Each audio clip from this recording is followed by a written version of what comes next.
नमस्कार. नमस्कार सर. आपलं नाव? माझे नाव प्रभू उदारामजी महारवडे.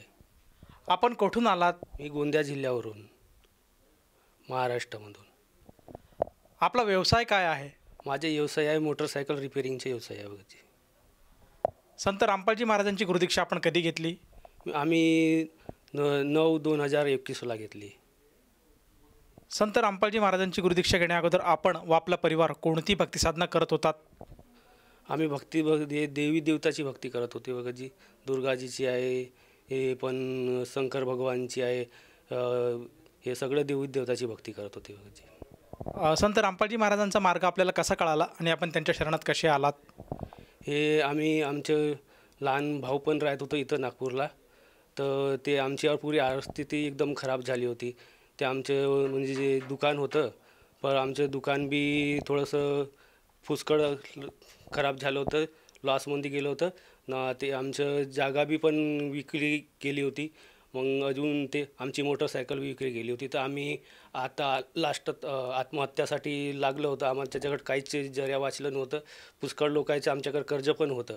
तर मग त्यामुळे मग आम्ही आता मग लास्टच जऱ्या होतं. तर मग आम्ही घराकडून दुकानाकडे निघायचं होतं. तर ते समोर वाढायची हिंमतच नाही होती. 2 वेळेस मी घरून निघालो मोटरसायकल धरून, तर समोर वाढायची हिंमतच नाही होती. तिथं कर्जवाला येत होतं ना, ते आपल्याला पुष्कळ काही काही बोलत होतं. त्यामुळे मग आपण जायत नव्हतं बघा जी. कुठं दुकानाकडं जायची काही इच्छा नाही. मग मी तिथं पण गेलो.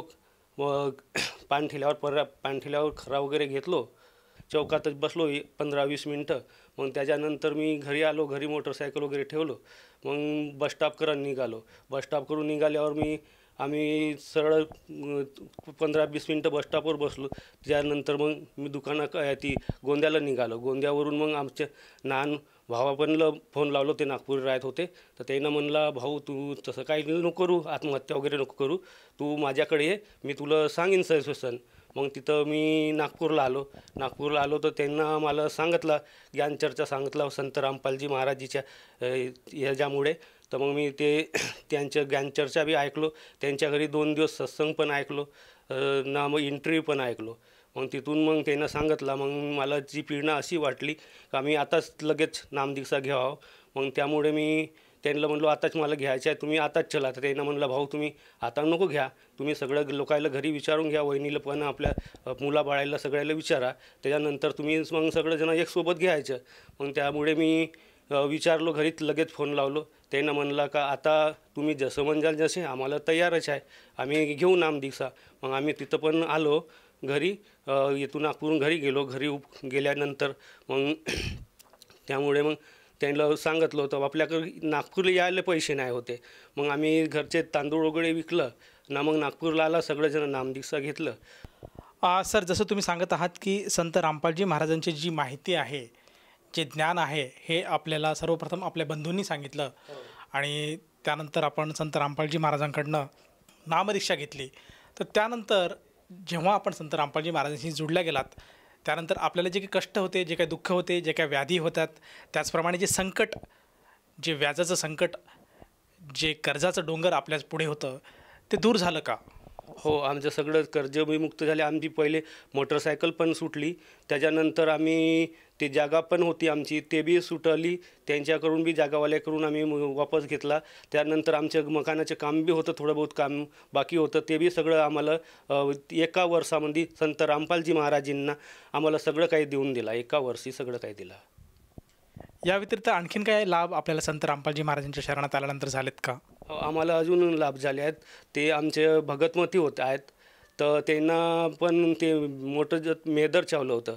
तर ते मेदर चावल्यानंतर त्यांना मग ते आम्ही सकाळची आरती वगैरे केला. बाहेर निघाल्या. जसं बाहेर निघाल्या तसंच मोठे मेदर चावले. एवढं मोठं मेदर होती ते. मग आम्ही म्हणलं कसं आपण आपल्याला माहितीही नव्हतं का कसं काय करायचं. मग आम्ही इथं नागपूरचे भगत जे आहेत आमच्या, त्यांना फोन लावला.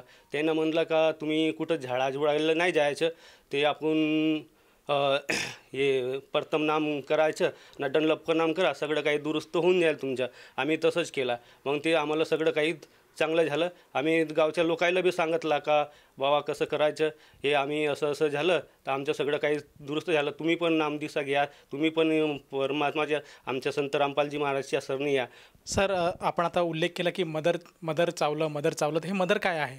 ते मेळदळ इच्छू म्हणते ते तसं वालं, हो इंचू ते पण आहे बघ. सर सर्वसामान्य जनतेला आपल्या या अनुभवातून आपण काय संदेश द्याल? आम्ही तर संदेश तर असं द्यायचं का सगळं लोक संत रामपालजी महाराजच्या सरणी येऊन सगळं लोकांना नामदीक्षा घ्यावं. सर जर संत रामपालजी महाराजांची नामदीक्षा घ्यायची असेल तर व्यक्ती संत रामपालजी महाराजांची नामदीक्षा कशी घेऊ शकेल? ते तसं असं साधना चॅनल वगैरे आहे, तिथं ते पट्टी चालत आहे, तिथं नंबर वगैरे दिलं आहे, तर तिथं ते नंबरवर फोन करून सणारी आपण नामदीक्षा घेऊ शकतो. धन्यवाद. सत साहेब. संपूर्ण विश्वामध्ये 500 पेक्षा जास्त नामदीक्षा केंद्र आहेत जिथे निशुल्क नामदीक्षा दिली जाते. निशुल्क नामदीक्षा प्राप्त करण्यासाठी आणि अधिक माहितीसाठी संपर्क करा 7030303951 7030303952. अद्वितीय आध्यात्मिक ज्ञान वाचण्यासाठी, पाहण्यासाठी आणि ऐकण्यासाठी संत रामपालजी महाराज ॲप अवश्य डाउनलोड करा किंवा आमची वेबसाईट www.jagatgururampalji.org वर विजिट करा. आम्हाला सोशल मीडियावर फॉलो करा. सर्व पवित्र धर्मांच्या पवित्र शास्त्रांवर आधारित प्रमाणित अनमोल पुस्तक ज्ञानगंगा किंवा जगण्याचा मार्ग यापैकी कोणतेही एक पुस्तक निशुल्क मागवण्यासाठी आपण आम्हाला आपले पूर्ण नाव, पूर्ण पत्ता, पिनकोड आणि फोन नंबरसह लिहून 7030303951 किंवा 7030303952 या नंबरवर SMS करू शकता किंवा 7030303950 या नंबरवर व्हॉट्सअप देखील करू शकता.